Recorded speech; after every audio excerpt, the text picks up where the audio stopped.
No, I didn't. I said men and ladies and nearly ladies. All right, so you guys can hear all this? Yeah. All right, well, guys, and everybody else, Matt, call it.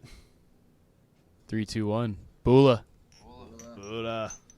Yeah. There we go. Yeah.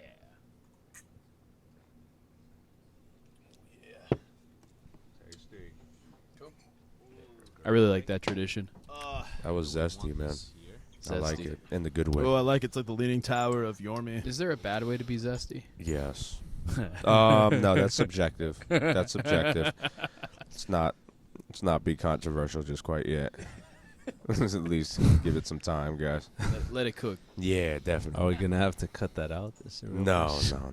I'll own that one. Canceled. Done. Immediately. Even make it past 2, man. That is good. How is everybody today? How's the week going? Dude, Yeah, today's been beautiful. great. Started out 3 a.m., hit the gym, didn't get out till like 5. Is that a regular thing for you? Not at all, I was my about to dude. say what? Beach in the morning. Oh, yeah. Some dude gave me a couple sand dollars. Nice. Just came up to me and Damn. said, "Do you want a sand dollar?" Sure. Yeah. Nice. So, how about y'all? How was the wake up process? You know what, man? I think we all fall into the same thing to where like our worst enemy is a consistent schedule. So yeah, I've been fighting that this week. True. I can agree with Matt on that one. I don't know what it is, but I go into these seasons where it seems like the more creative I am and the more motivated I am, the less sleep I get, which is ridiculous because they go hand in hand, right? The more sleep you get, the more productive you are. But I think it's a different kind of productivity. So if we're talking about rest, man, I'm on him with that. Is not that much, but no regrets at all. Something magical happens when you're like perpetually sleep deprived and you're just like really pushing it to the limits. True. And then you get a couple days off and you just like, I mean, for me last week I got sick and I was just bedridden for 2 days. And I came out of that and I felt like not it's weird because it's like I felt like a human being again, but like in comparison to like how I had been feeling, I felt like a god. Like it was like I was like reborn with all this energy. It was Lord Matt. yeah, it's pretty sweet, not gonna lie. That's awesome. Yeah, my day. It was. I think it falls in that consistency. I don't have that right now. Like when you're not. I guess when you're not in line with your purpose, like getting that consistency is weird. But we all have those ups and downs. But I got to play golf, which was cool. But that was it. You brought up the movie about, he brought up a Caddyshack. Oh yeah. Did you feel anything? Who's the actor in it, Andrew? Well, there we go.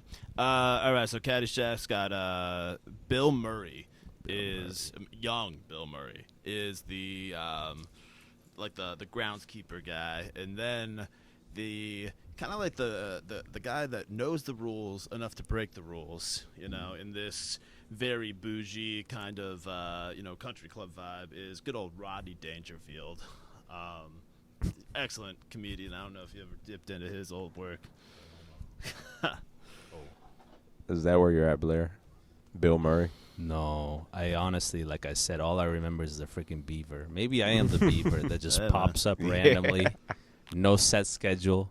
Although I think there was a set schedule, right? Isn't there like when the beaver comes out, there's like a thing that happens in the movie? I think that's Groundhog's Day. That's Groundhog's which Day. is Groundhog's also a Bill Murray movie. So close tie-in. enough. There's something going on we don't know. We're just linking things here. The secrets of Hollywood. Dude, actually, PETA is now trying to get rid of Groundhog's Day. Oh my Because God. this fictitious groundhog is apparently being abused. So now they're saying we should just flip a coin and, see if it's going to be more winter or whatever the heck we think. That's not very patriotic, is it? No. Nah, dude, we just... No. You're ripping a lot of kids' future childhoods for PETA. I mean, shout out PETA, but... I like pita bread. I mean, pita bread is good. That's about it. Dude, do you guys have this thing where when you don't sleep well, your appetite kind of follows with it. Mm. Like, I feel like if I don't make time to sleep, the same thing follows with food. Like, any self-care process is, like, very half-assed. Oh, yeah. And speaking of pita bread, that sounds delicious right now. So, Sorry. are you saying like when you you're struggling with the sleep thing, Yeah. you don't eat? No, so I throw sleep and eating into like the same category, which is just self-care. It's just taking care of your body. If I don't sleep well, I don't eat well. I'm kind of like a machine. I go full machine mode. I can run on the most minimalistic kind of lifestyle possible. I'll eat like a sandwich, drink a gallon of water, get 4 hours of sleep, and just create the best thing I've ever made in my life. It goes hand in hand. But when I sleep well, I eat well. You see things clearer. I mean, I'm curious if it's just me, but those two kind of go hand in hand. Yeah, I completely agree. I mean, would you say the same thing there? So, I kind of go the other way because when I am sleep deprived, my restraint with my diet goes out the window. I'm just eating candy and cookies, and I'm putting the frappe powder in my protein shakes a little more than I probably should be. And it's weird because it's like after kind of getting some rest and actually kind of like get caught up the last week or so, all of a sudden like all the like self-regulation, it's like all that just comes back. It's like I can like, oh man, I just don't crave like the bad foods, and I want to go to the gym, and I want to. It's weird. It's like the less you take care of yourself, the less you have the ability to take care of yourself. Almost like you kind of like your vision like narrows, and the more tired you get, and the more kind of like discombobulated you get, the less like you're able to like see all this shit that you're kind of slipping up on. You ever think about that? Yeah, I think on the long run, that is like definitely the case. But it's kind of odd. Like, there was a thing where, for example, if you're working like a corporate job and you feel like you're not in control of your schedule, that's why people tend to like stay up at night or do like the stuff they love at night or game until like 3 a.m. and this and that. And we were talking about like, is it really healthy? Is it really like eating, sleeping, whatever, self-care? Is it really self-care? And like it gets complex as a question, because sometimes you not sleeping is your way of getting that power back from like your day.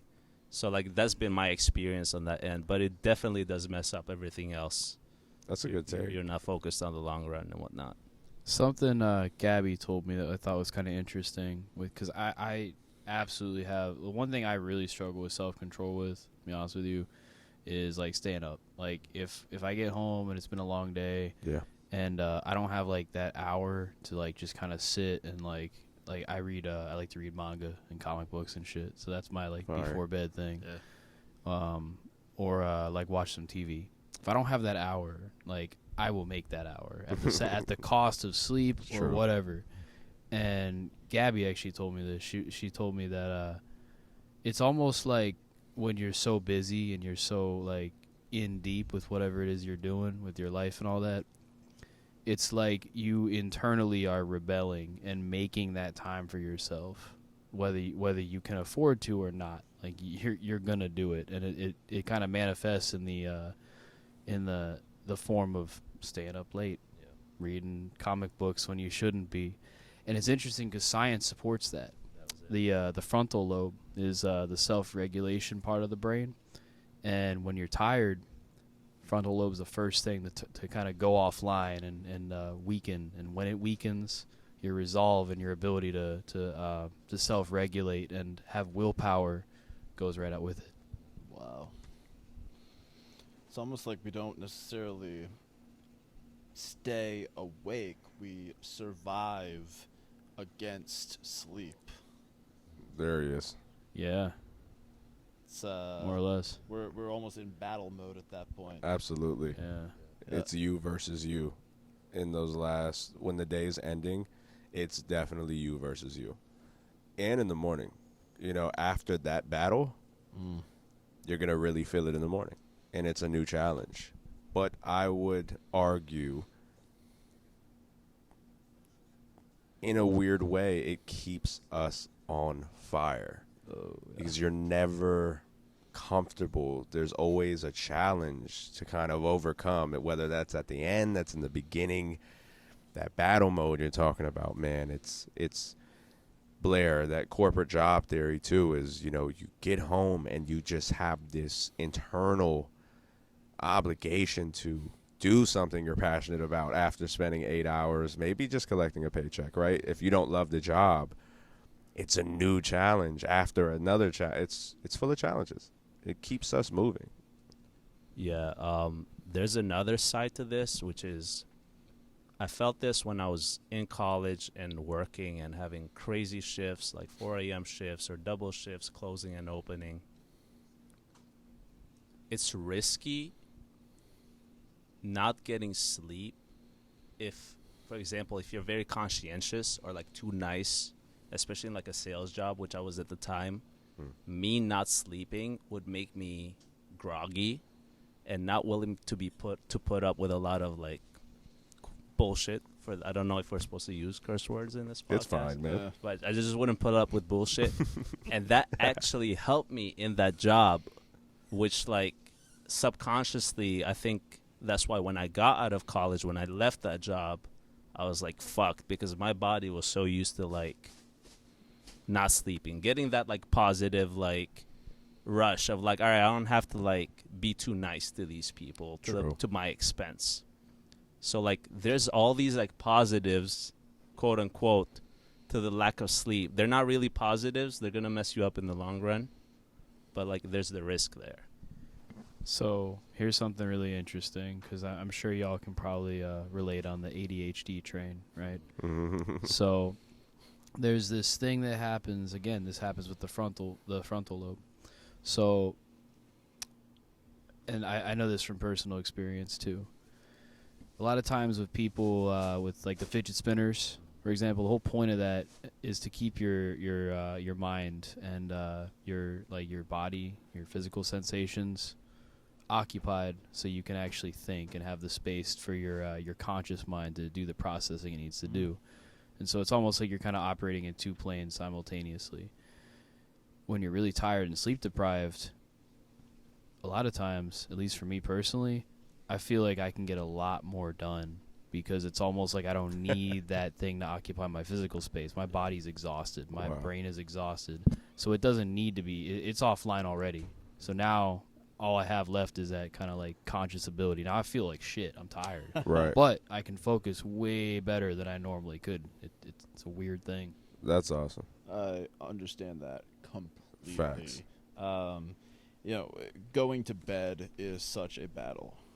And I think it's because the mind is still energetic. The body is done. All right, you've danced the night away, if you will, but your mind is still producing music, and it won't shut up. 100%.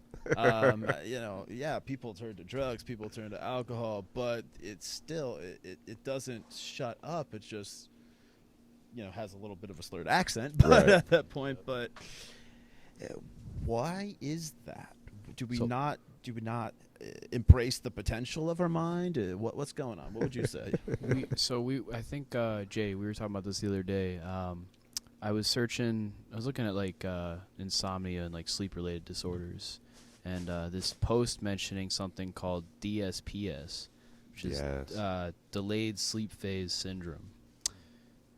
I saw a thing for Reddit, and I clicked on that, checked it out, and it's this whole thing. It's one of the most common sleep disorders, and basically what it means is your circadian rhythm is delayed by 2 to 4 hours. It's really common. It's really common with our demographic, with especially like ADHD kind of people, like really highly motivated kind of people. They fall into this. A lot of people are just generally night owls, and it means that your circadian rhythm, for whatever reason, genetic or just upbringing or otherwise, it's delayed. So whereas most people be going to bed at midnight, we're going to bed at 3 or 4, and it's just more comfortable for us to do that. And a lot of times, at least for me personally, like my brain is most awake about 2 hours before I'm ready to sleep. It's like I save all that up for the end of the day. Man. And it's tough too because you get that sleep inertia. You fall asleep, and then the next day it's a fucking battle to get out of bed. It's so hard, and it's almost like you don't want to go to bed because you don't want to have to deal with the struggle of having to wake up the next day. That was today. That was literally my morning. I'm going to expose myself. I didn't get out of the bed until 1:30 p.m.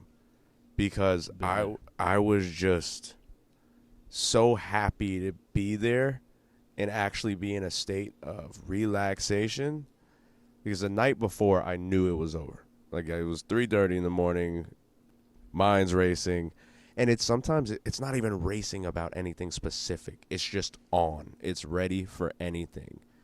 And, your body's exhausted, and you just know there's no chance of an 8 a.m. morning, which is what the whole world is telling you to do. That's out. That's gone, right? So you're already like, okay. But I woke up today, man, and I did not want to get out of that bed. And quite frankly, there was a point in time where I accepted it. I was like, you know what? When I get up is when I get up, but it's different when you don't have that great sleep on top of that, which I hear so many people tell me. Like, the thing I hear the most now was, I remember for a long time, I would hear more and more people talk about drug addiction. And I would just hear, pills, fentanyl, Xanax, for the longest amount of alcohol. Now, more than ever, I'm hearing people talk about sleep deprivation. And, that's directly linked to anxiety in a way, where it's all this kind of loop. It's all this one big loop, but sleep deprivation is becoming this massive thing that, like you said, Matt, I am seeing a specific personality type, typically highly intelligent, highly productive, highly creative, highly energetic people just not being able to sleep, which is one of the most important things we have. It's a little concerning. What do you think about that? Your mind, it doesn't feel like it's accomplished what it needs to be able to sleep. Let me venture a question, another one, because that's a good one, Andrew. But let me ask you this. Is it that your mind isn't ready to sleep when you need to sleep, or is it your mind isn't ready to sleep when society tells you need to sleep? I knew you were going to drop a bar. This is so complex because, like, you watch some podcasts. I think it was Tesla that might have said it. Might maybe like an Einstein thing. They had mentioned, like, the best time for you to, like, have ideas, I think, was between midnight and 1 a.m. or something along those lines. It was late. What time is it right now? 1:22. There we are. 11 to 12. But hey, so it's like, is that really true? Because if you look at some of the most successful people in, like, history, like, they have, like, sayings like the early bird gets the worm and this and that. And, like, if you go to bed early, like, you'll wake up early, have more stuff to do. People aren't going to be awake, et cetera, et cetera. Make time for yourself. That question is, I lean more towards your brain probably is ready to sleep, because sometimes you're sitting in bed and your eyes are wanting to go down. True. So, like, certain parts of your brain are telling you, yo, get your ass to sleep. But maybe your frontal lobe is like, you haven't done anything, whether it's with your life or you haven't done what you need to do today, or tomorrow you're going to have all these tasks and you might as well stay up doing something you enjoy versus, like, having to deal with that in the morning. I lean more towards that. I don't know about society. I mean, society in a way has forced us to live like this, but yeah. You ready for this? Are we naturally and culturally programmed to be addicted to productivity? Yes. Absolutely. I would agree. Now more than ever. Absolutely. I think we've always had an obligation to make sure priorities are taken care of, but now more than ever, I think it's a status symbol how productive are you? You know, you go around and I talk to people, what do you do for work? How many hours? How much money do you make? And it's like, whoa, wait a second. Wait a second.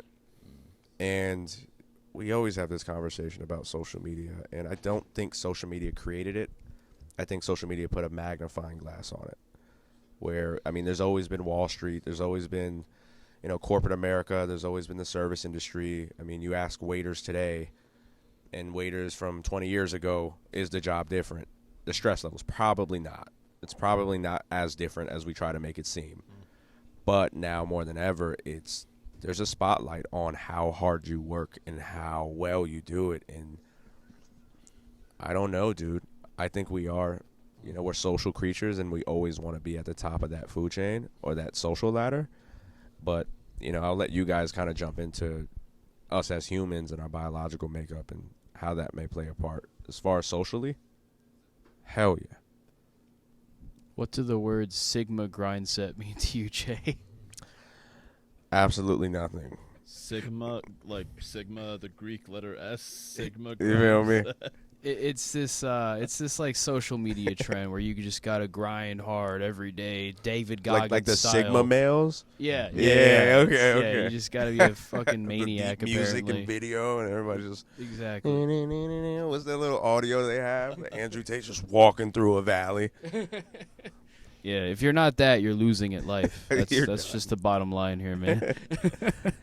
There's one thing about I'm sorry, were you just going? Not at all. There's one thing about this whole Sigma male, alpha male thing that like doesn't get discussed a lot. It's the Sigma male is supposed to be like almost the alpha male, but like does it on their own. And like the alpha male still has to kind of be part of a group, right? He can be contested.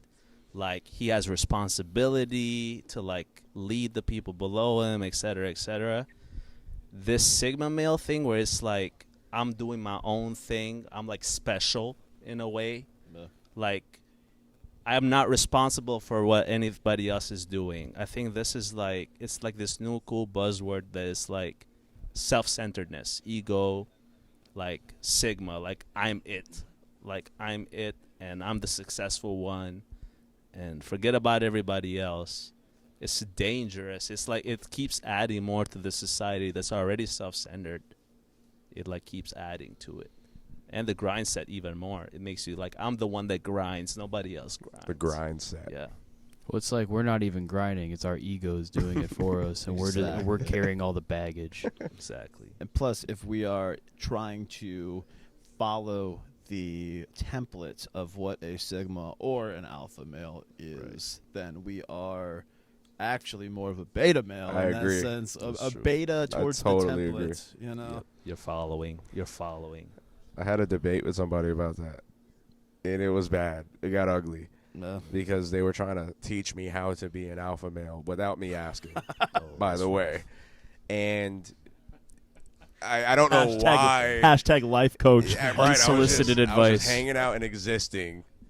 And he's just like, you got to be alpha. You got to take control of shit. And I'm like, I don't know, dude. Like, I think that, yes, again, priorities are important, but this alpha male, sigma male, beta males, like this, I'm just like, who's really, deciding who does what? Like, you'll have a girlfriend, simp, it's like, okay, so what's the alternative here? I just don't think we've gotten that far to where all of the trends have caught up to facts. Right. We haven't had enough discussions about what it actually means. It's interesting what you said about, you have a girlfriend, simp. Yeah. I feel like it is such an honor to gain a wife. However, it is seemingly a surrender to be a husband. Sure. I don't know. I have mixed opinions about this because, like, we could have said that a while ago and it wouldn't have been true. But, like, we see videos nowadays. Like, there was a dude, like, letting some chicks just, like, kick him in the balls with, like, some big red boots and this and that. And it's like, if that's your fetish, like that's your fetish. Hey, don't kink shame, bro. No kink shaming. No kink shaming. That's not what I'm saying. There was a pair of big red boots over what there. I'm in the getting back. at, what I'm getting at is if we're gonna set definitions, it's like kind of like what Jay was saying. They need to be solid. They need to be communicated. And I feel like back in the day, people had those conversations. Like, if there was a taboo, that taboo was like discussed, and like we can say whether it's right or wrong, shamed in some way, blah blah blah blah. But like nowadays, almost everything is fluid. And when you're having a conversation with someone, you could be the alpha male. It's just somebody wants it to be a little like more, whatever the heck their idea of that alpha male is. Nowadays, we don't have those like, hey, let's get a consensus of what is, what isn't. And who's to say you can't tell somebody what leadership looks like in their life, right? You don't know what people prioritize. You don't know their relationship dynamics. You don't know their family dynamics. So, you know, I've been in households where, yes, the mom is absolutely handling everything. That's how my household was. So how I scale, you know, assertiveness and dominance and authority, I've learned to respect authority in any gender, in any room, in any color. It doesn't matter. And I don't put labels, oh, you're the beta male. No, I'm just like, you have a great way of handling authority and getting what you want, making things happen, whatever that may mean, right? So, again, I think the majority of people that speak about it mean well. They just don't really know what that means. And like you said, the taboos, I don't think there's anything wrong with taboos. I do think there is a danger in not solidifying where they exist in society. Yeah. It just kind of adds confusion, and people have, you know, arguments, debates.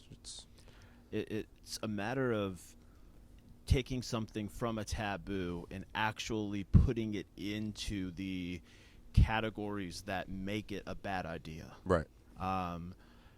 Left-handedness was always seen as like, oh my god, like the word sinister actually means left-handed. It's like this taboo thing. Well, it actually has an origin back in the, you know, of course we're talking about the Roman Empire because we're guys, right? And you know, Wow. beta male, alpha Oh male, my whatever. gosh. Anyway, so you know, back in the Roman Empire, they had a public toilet system where there was running water, and you would. This is gross. Sorry, viewers, but whatever. The left hand would dip into the water and do the cleaning, and Okay. you know, so it I wasn't. appreciate you keeping that clean. There we go. It wasn't a cultural thing. It was a sanitation thing. So you wouldn't shake with your left hand. You would shake with your right hand. You would write with your right hand. That left hand was the crappy one, you know? And once we actually look at why these things exist, then we could properly categorize them as, are they taboo or are they practical and definite? Wow. I agree. I feel like the only thing that can really define those things more clearly is experience. Because really, you know, people are prone to put labels on things. We love to put labels on things. And why is that? You know, it helps us understand the nature of something that is previously unknown better. We put a label on it. Okay, cool. That is this now. The problem, though, is now, once you've defined something, you know, like black and white. Now you have a black and white thing. There's no gray because the label defines. Sure. And so that's how you get these, you get the alpha males and the sigma males and the beta males. You're labeling something. A true, like what someone would describe as an alpha male or whatever. Dude, anyone that's truly living that life, they're not going to say they're an alpha male. They don't need to. They're too busy being it, man. They're too busy living it, exactly. So, like, at a certain point, the label is no longer needed because experience has taken its place. I totally agree. And I don't understand. I don't even know, maybe you guys know more about this than I do on how this trend even really made it to the light. And I do see it happening post-feminism. I think it was kind of more of an argument to the feminist movement, which I've also had the pleasure of sitting down with some pretty progressive feminists that helped me better understand how the movement started. Outside of the controversy and the disagreements, I was really able to understand what the purpose of it was. Because initially it wasn't a hate group for men. And it's still not. But it's the same way where the Alpha Sigma is not a group meant to belittle anybody else. But once you get the masses, once you allow them to have their hands on content creation, articles, blog posts, websites, once they get a hold of that, you do have misinformed people putting out information to a large group of people. And let's just speak about the elephant in the room. A lot of that content is created by young men under the age of 21, which we're all men here. At 21, there's very little about leading a pack or running a household or even getting a job. You're still in that process. So when you have those guys kind of dictating what goes in and out, you have married men with everything that matters taking advice from a 20-year-old that has not even left his hometown, which adds the confusion, I believe, like you said. If we can get facts and history and really add that to the context and what we're watching, dude, this thing could go far if we really know what it means. This thing as in every single topic that matters to make up a society. It's all thrown into one pot now. I think you got that spot on, where older men are now taking advice from younger men. Yeah. I mean, you ever watched the Andy Griffith Show back in the day? Yeah. Kids were looking up to Andy Griffith. He is not young in any sense of the term. Sure. Then you get Saved by the Bell. Ooh. Young kids. I mean, they were in high school in the show, but whatever. Now, Tom Holland. Who's that? Is Tom Holland the actor? Tom Holland. Spider-Man, right? Spider-Man That's the actor? Spider-Man He's that made dating. Spider-Man a politician more than a superhero. But It's my wife's boyfriend. Oh. Well. Yeah, I have a controversial take. It's not controversial. It's been talked about.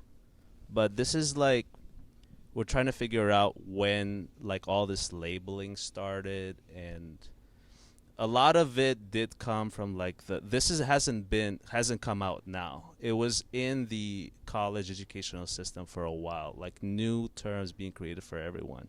Like up until like a few years ago, there was the term cis, and I was like, why do you need this term? Because like if cis by itself was like quote unquote the uncategorized, but we must create a category for this group of people as well.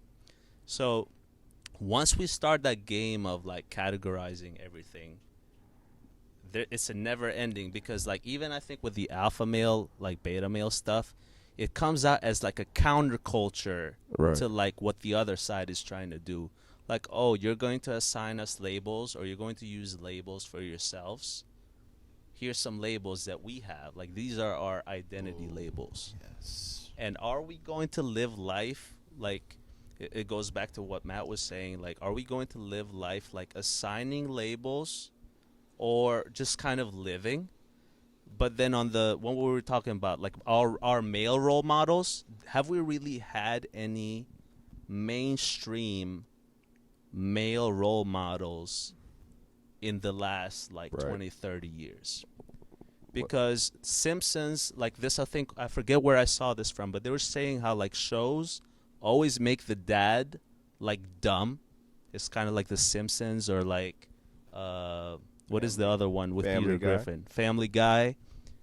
And even like Modern Family, like you'll see like certain stuff too, like more recent show.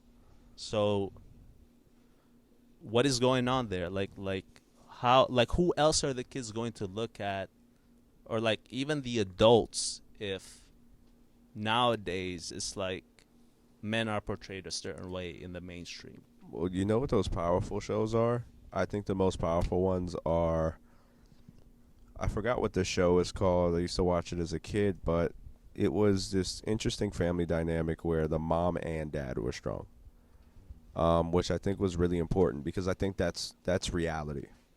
Reality is that you're meeting just as many strong women as you are men. I think one's personal experience is not enough to generalize a whole group of people. And I do also believe, I'm sure many will disagree with this, that sometimes I think the labels do have benefits, depending on how they're used. Because I do think everybody is entitled to live how they want to live. I think that's our human right, is just to exist happily. However, I don't think media is doing all it can do to make sure everybody has that chance to figure out who they actually want to be. What group they're assigned to is becoming less about their choice and more about what they're exposed to. You know, this whole label discussion, I turned to my side. I saw a deck of cards, and then I saw two individual pots here. Now, obviously, this pot is much different than this pot, right? Sure. You could tell. You could say, hey, the elephant pot. You know which one I'm talking about. Sure. It's the one with the elephant ear plant on it. You see the yellow pot. There we go. But cards, they look so much the same that you need to actually put a label on it. You need to see, oh, these are just so uniformed. They've Right. been mass produced. They actually need more quality, identifiers. Sure. We're to a point now where we're like mass producing and cookie cutter people to a point where we shun individuality, to a point where we have to make a false idea of what individuality is. Sure. It's a gray area now. What is original? What is the person? What is the pot? What happened to the pots, man? What happened to just allowing things to just be, you know? I wrote this thing real quick. I want to hear what you guys think about this. So labels, what's the purpose of them? They define, right? It's the point of a label is to define. But by defining, they create expectations for living up to that definition. Expectations thusly create comparisons.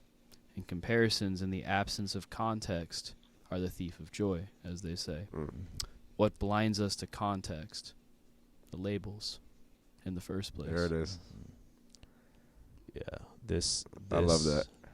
Thank you. You just sent me back to You just cooked that up. that was cool. That was very cool. Morgan Freeman, was that him that went on and he was like, why do we have Black History Month or something along those lines? Was that him? Yes. In that interview? Yeah. Yes, it was. He was like, why do we have to have this conversation of black and white, sorry, to this day? Like the more we, like the label that's supposed to be like this identifying thing is the very thing that just keeps separating people from the human aspect. And there's a lot of arguments on both sides because Sure. we can say there is systemic racism. Like I fully believe that there is systemic racism. I fully believe there's some racist cops out there, et cetera, Sure. et cetera. But is us using certain terminology as we grow up, like if we couldn't, I don't want to say if we couldn't use black and white growing up, but let's say at one point or another we said from now on, everyone's a human. We're not discussing race whatsoever. Do you think that would in some way eradicate a lot of racial issues that we have today, or no? I can answer that. My opinion on that is yes. I think that from the beginning of history, we've separated people, and let's jump far beyond just color. Let's include class. Let's include what country you're from. Let's include, because, I went to South America, and this is a global issue. Humans just have a problem with something that is different from them, regardless. You come in a Ferrari, I come in a Lamborghini. I mean, somebody's going to have something to compare about them, which is why we create different things. But it's the same reason we can have entrepreneurs. We can have creative ideas. The Vantage can exist, right? Is there has to be a competitor. And the only issue is when we break that down to who we are as humans, yes, that should not be a thing. But same thing with the labels. There's good things about it and there's bad things about it, right? You have the opportunity to use comparison to a benefit. Like one person being black, one person being white. There are things that can be learned and shared and embraced through difference. And that's what I think is really missing. So I think it's the way our perception on whatever's different from us versus actually, speaking about, oh, he's black, I'm white, we don't get each other at all. No, we actually shouldn't. But that's where we can move forward. So it's less about us identifying that, but more about how we do it. Real quick, I'm going to go grab a charging cord for this guy. Sure. We're still recording, though. It's a beautiful thing to me.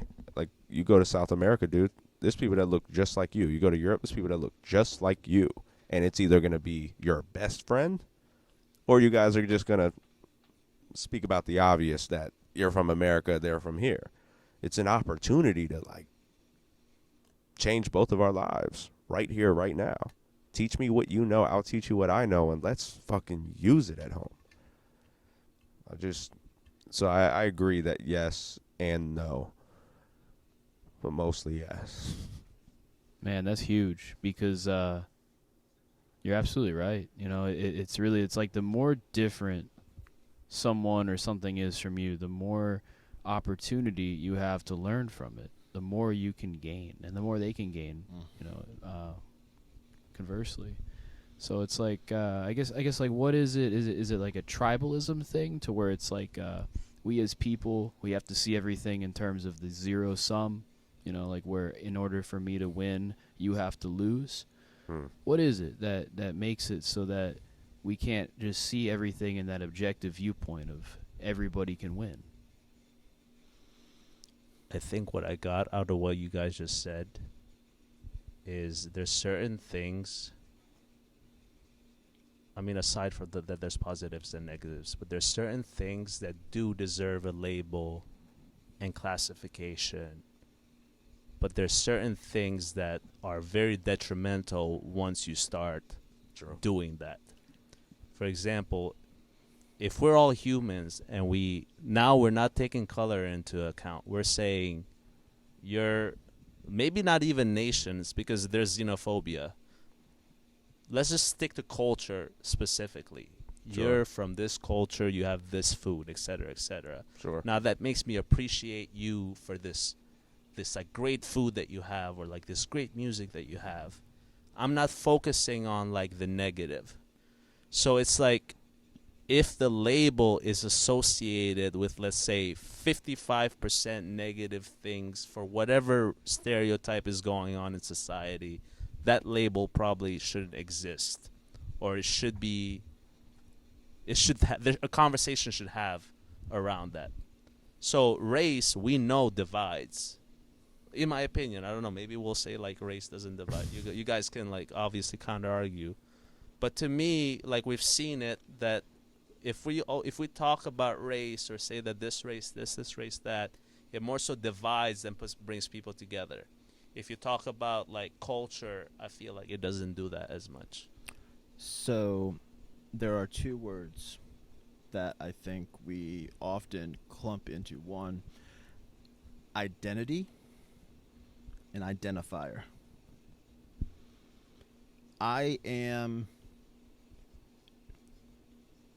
the color of my skin would be considered white.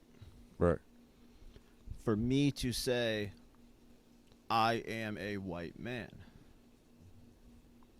then you're almost embracing the total sum of what a white man is supposed to do.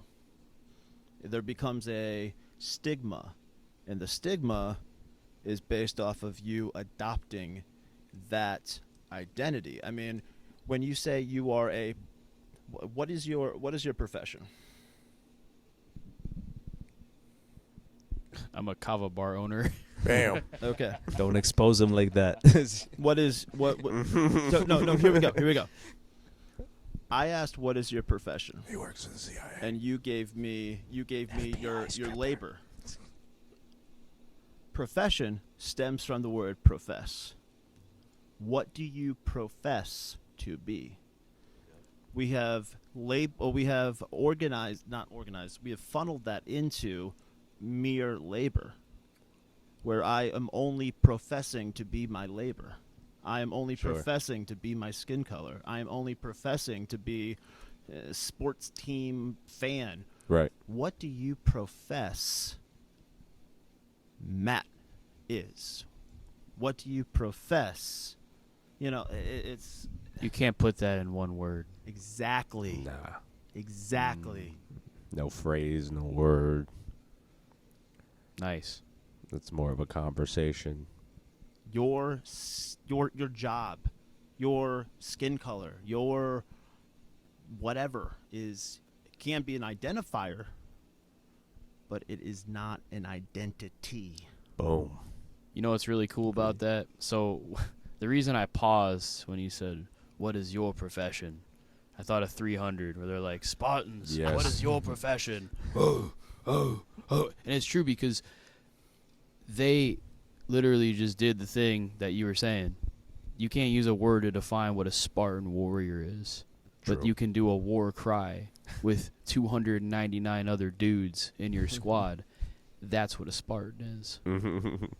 That's pretty cool. Yeah. I like how you put that, man. You make me think. Uh-oh. My bad. Nice. You're forgiven. Oops. You make me think, man. I not to jump topics here, guys, but I kind of thought today I'm gonna go on this 90-day internet cleanse. If it's not professional, I'm just not gonna do it. I'm gonna reorganize my phone. I'm gonna delete all the apps I don't need, Instagram, Facebook, whatever. I'm working on some personal projects, and I just realized I tried to count how many times I checked my phone because I was watching a documentary last night that said the average person, including all of us, checks their phone without a purpose every 12 minutes. And most of us stay on that phone when we check for every 12 minutes for more than 5 minutes. Which means if you look at all, I have not done the calculations, but if you do the math, think about how much time is going towards absolutely nothing every day. Now, we talk about not being able to sleep. We talk about slacking on meals. We had a conversation, Andrew, the first time we met about, living close to our parents, not seeing them that much. There's just so many things that could make our lives so much better that we think we don't have enough time to do, filled up with this little device in our hands. Now, that's not to say, I'm not one of the people that I'm like, the phones ruined the world, I think there were a lot of revolutionary moments technology brought us. I've met friends on the internet. I've found love on the internet. I've been able to communicate with family from miles away, thousands of miles away on the internet. I've built bonds. However, just recently I've started to count the bonds that have been broken by technology. When you kind of sit back and think about the value of your day-to-day life and you compare it to your value online, there comes a day where you wake up and realize Most of that does not exist. I was telling Blair, I'm working on somewhat of a book, and I have no intentions on posting it online. I'm going to order 100 books, and I'm going to sell them face-to-face, person-to-person, give everybody I care about love or have built some kind of connection with this book, and shake their hand with it. The lack of handshakes, the lack of hugs. I see thousands of people online. I don't know thousands of people. How am I seeing this many people? I haven't seen my cousins in 3 months, but I've seen thousands of people around the world that won't ever know my name, and I won't ever know theirs. I know their Instagram profile. I know their Facebook profile. But I have no idea morally as a person who they are, and those are the people dictating how my day goes. It's something I thought about, and I'm going to take 90 days. Unfortunately, where we are now, you can't really do more than that and still be a functional, a regular person in society. But I'm really excited, and people have been telling me that I've done it, that the first week or two, you go through these withdrawals. You pick up that phone every 12 minutes, and you put a tally on a board every time you do it. And that, you translate how many tallies it is to, how many push-ups you do or how many pages you write or whatever matters in your life. You do more of that based on the tallies. And that's kind of how you break the habit. And then one day you wake up, you'll start noticing that 12 minutes, that 5 minutes you spend goes right back into your 24 hours. And I'm curious to see how that works out. Well, guys, we are currently to a point where we have maxed out the SD card here. Boom. That is quite awesome. I mean, Crazy. And we could continue the conversation, but just, viewers, it will be black on the screen. So, yeah. I think that's a great stopping point, honestly, man, because that gives me something to think about, like how to successfully do a technology cleanse. I've been thinking about doing the same thing. Strategy, man. Strategy, and here's the thing, man. Like, I will say this. This will be like my last closing thesis here, man. One thing. Go ahead. What's up? Guys, while we're finishing this up, please check out the menu on the screen. New deals at the Vantage. Come and see us. Check out Tanner. Nice. Oh, man. Yeah, Tanner, do you wanna say something? Let me tell y'all something. Matt, I'm going to let you Bacon close up. is We're going to good edit for this me. out. Nice. I'm sorry. My bad. That was perfect. That stays. So, I'm going to harken back. One of my favorite quotes is from Miyamoto Musashi. And he says that once you recognize the way, you will see it in everything. And it's a universal truth. And one of the things that I recognize that in is going to the gym and fitness. And I've noticed how, like, discipline and commitment to your body and working out and the way that you break down your body so you can build it back up, and the way that the effect that has on your mind, your mental game, how you live your life, and everything that follows, it translates to every other discipline. So I imagine, in closing, that there is a way to take similar principles from the fitness realm or dieting or bodybuilding, whatever, and translate it over to doing a technology cleanse, a diet for the mind, if you will. Boom. So, yeah, I'm going to think about that. Diet of the mind. Coming up next on an episode near you. Nice. Adios, amigos. I feel like we need a tagline at the end of this. The Vantage. I kind of like whatever that thing was Tanner said. And cut. That was good. Yeah, that was a lot of fun, guys.